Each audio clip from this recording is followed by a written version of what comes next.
A few years ago, David Taylor says he felt stuck.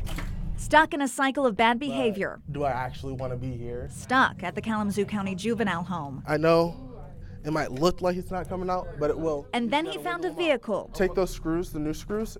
That put him on the right path. The bike's awesome. I still have it. It's a BMX bike.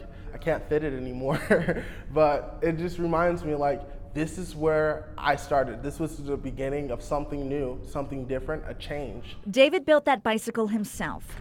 He learned how through an organization called Open Roads and their Earn a Bike program. And we're not about just coming in and telling them what we think they need to know. We want to make sure that whatever we're coaching them on, like, they feel like it's relevant for their lives, you know?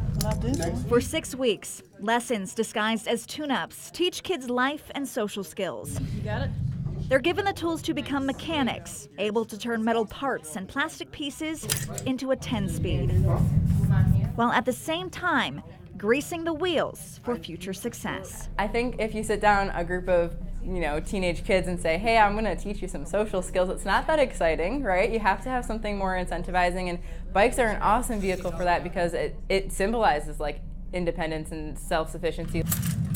And I feel like Open Roads guided me to like see like, hey, you are not this person, you are not a statistic, you are not a label, you are whoever you want to be.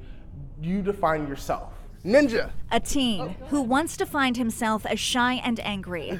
Nope, you have to do the arms. David is now a lead instructor for the program. How are you doing today? He says he wanted to give back by helping the kids that remind him of who he once was, and by serving as an example of what he knows they can become. I expect the kids that I work with to be better than me. I want them to strive to aim higher than I did because I know that they are worth it. Awesome. Hey, awesome. Nice job. Awesome.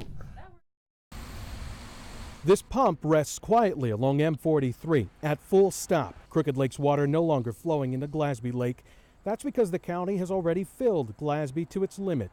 And with no other parcels of land on which to dump Upper Crooked's water, homeowners are scrambling to prepare for what could be a long, destructive winter. 10 feet of my shoreline's still gone. The water's still at the level that when it freezes, it'll crack up my cement and cause other problems. Drain Commissioner Jim Dull says there was a plan to pump water on nearby property, but those landowners backed out Wednesday. He was hoping to have the lake down 2 feet by now. Instead, it's down hardly at all. We're just fighting an uphill battle against Mother Nature right now. I have little or no confidence because we don't have any information that leads us that something's going to happen. You've got to take your valuables to high ground. It's what it comes down to. Mark Nelson says he was emotional when he first saw the pumps were cut off. His fear of losing his property greater than it's ever been. I bought a place that I could live on here at the end of the road. His place is already drifting beyond the end of the road as water continues to chip away, the county making a late, desperate plea for help. If somebody's thinking about selling a 40-acre property, we'd be tickled to death to talk to them right now. Firefighters were called to the Village Inn apartment complex on Riverside Drive just before 10:30 Sunday night.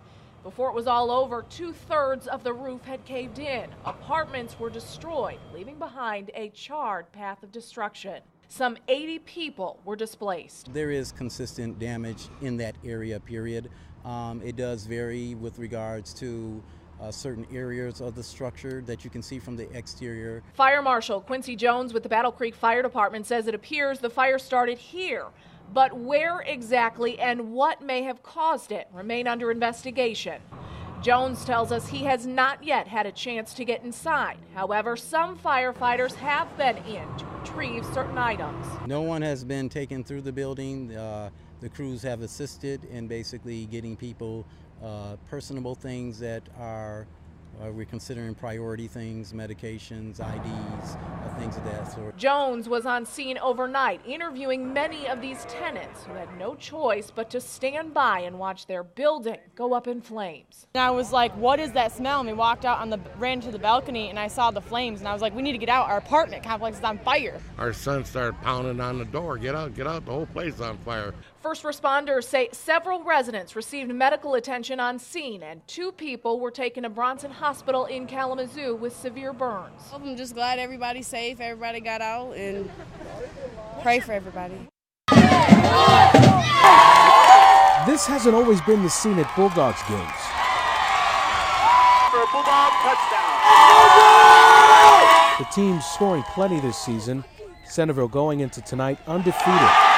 Juice. Before the game, Come on, baby. Play hard. assistant coach Aaron Hartong making sure his players were ready, much like his old coach did. Just a heart of gold, even though he was so hard on the outside to most people who were looking from the outside in. But for every player, they never doubted that Quake loved him. Steve Quake died Wednesday after a 7-year battle with neck cancer. A pregame moment of silence for the longtime Centerville JV and varsity football coach who fought cancer hard to the bitter end.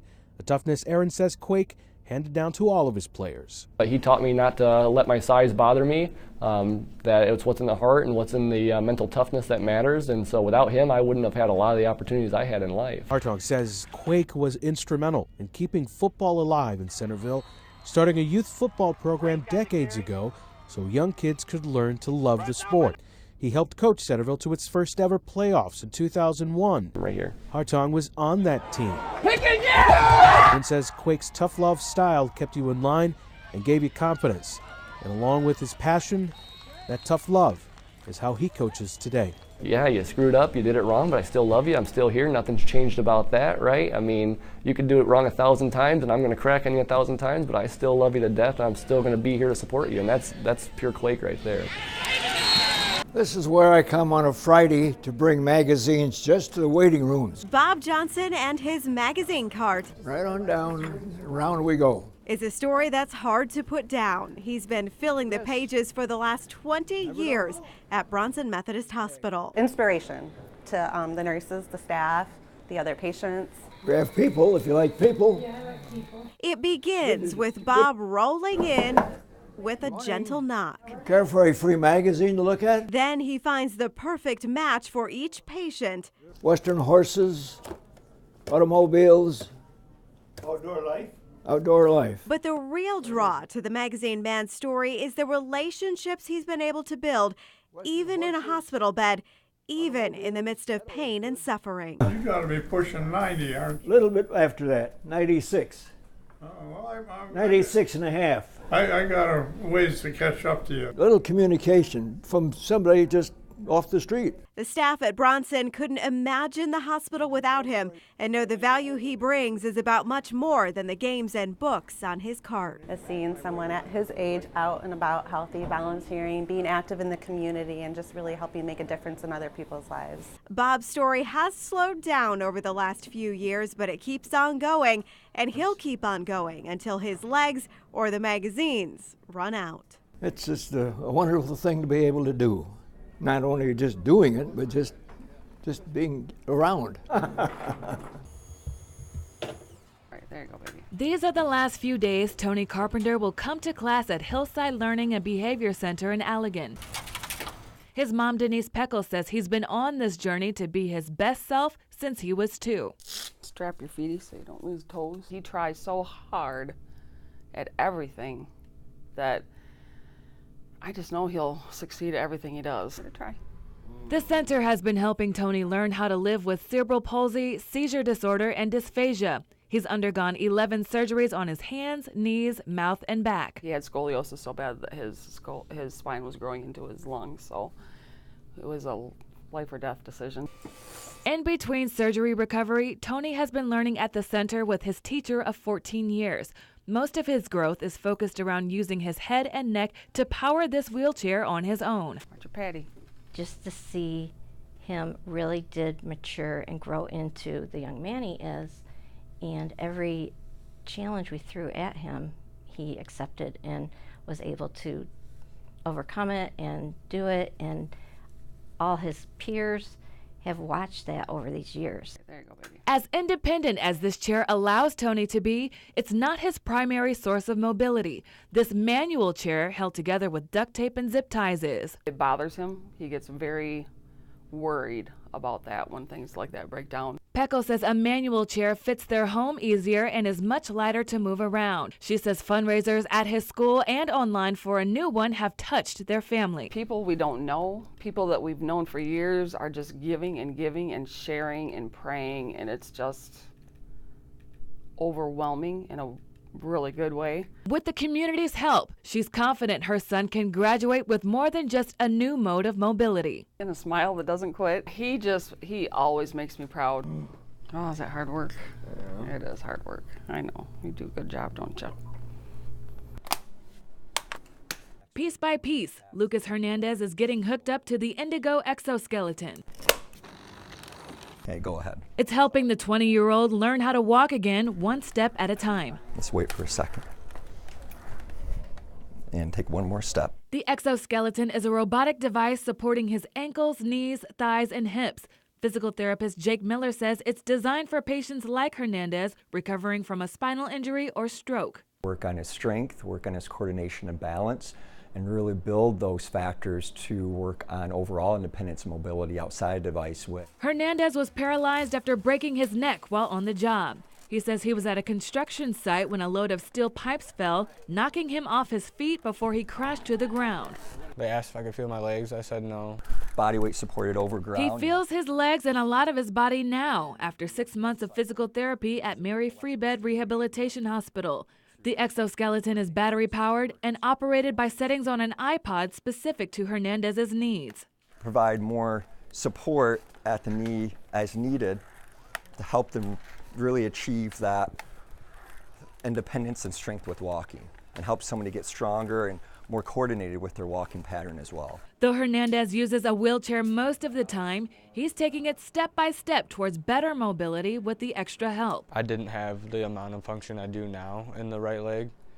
I'm learning how to kick my leg back and forth again. Before I could not, and even pick up my leg. Birds chirping is always the first sign of warmer weather.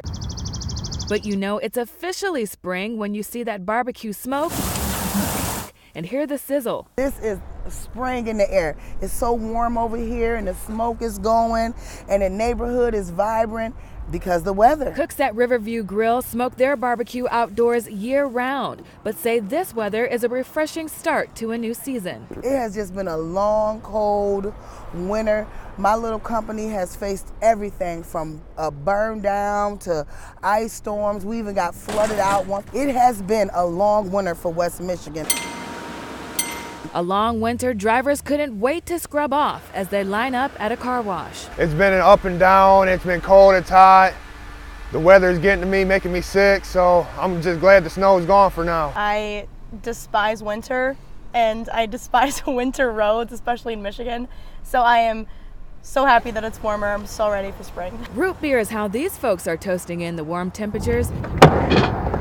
This guy brought out his skateboard to try a few tricks.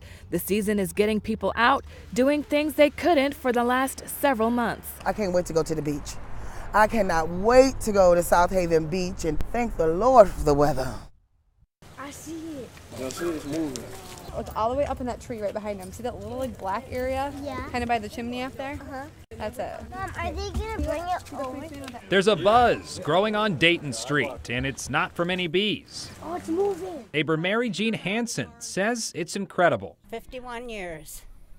Never had a bear before in the neighborhood. That black bear climbed his way into a tree after police caught him roaming around Grand Rapids. After hours of waiting, the bear didn't budge. I can't believe it's happening here. Where would it have come from? He looks big from that picture. Officials are guessing the bear's weight at 125 pounds. He was just kind of hanging out up there. He wasn't really like coming down. Like he was really scared, obviously. Yeah, he was scared of all the people. They waited for him to like climb down, but that wasn't happening. So then they tranquilized him and he fell asleep in the tree. The DNR tried to use a rope to bring the bear down, but he fell into a net and was then put in a trap. Neighbors say there was nothing to fear. I'm safe in my house. As soon as we get in there. Yeah.